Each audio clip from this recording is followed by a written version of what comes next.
This month's video is about proper humidification for your cello to keep it from going terribly out of tune, the pegs popping like crazy, and even worse, from it cracking.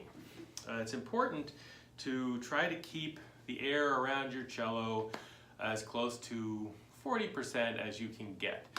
If you are not humidifying the cello or humidifying the room, it's easy for humidity levels in your house to get down but well below 30% or even below 20% if you're not doing anything, which is very, very bad for your cello. Also, when you take it out of the house, when you put it in the case, you take it out to your car and drive to a rehearsal or a lesson, it's very dry outside, you're not going to be able to control that, but you can control what's happening inside of the instrument. And so we have a very, very important thing called this one's called a humitron. There's a green one that's called a dampit. And the way they work is there's a sponge inside of this thing that holds moisture, and it slowly releases the moisture inside the cello. We just put it in the bottom of the F-hole here, and it keeps the cello happy. I will show you the green type. Is called a dampit. One thing with the, I like the humitrons a little better.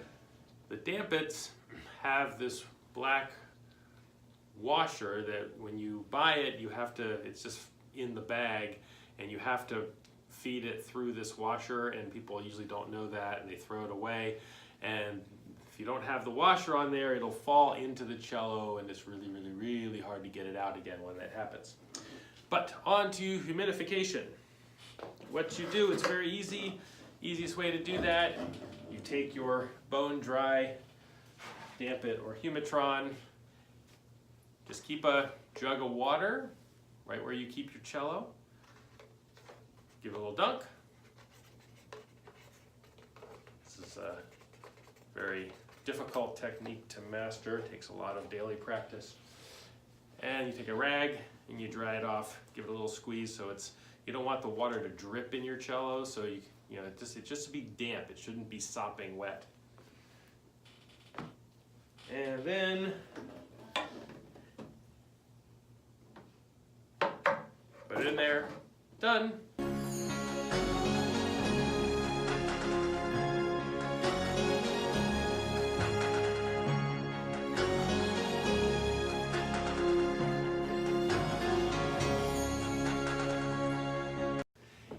And yes, you can leave it in there. In fact, you should just leave it in there all the time. Only take it out to get it wet. You will need to get it wet every single day throughout the winter. Pretty much from now, it's really November, December, we start doing it, and then you'll need to keep doing it pretty much through March. Once it gets warm and you don't need to turn on your furnace anymore, then humidity levels start coming up naturally.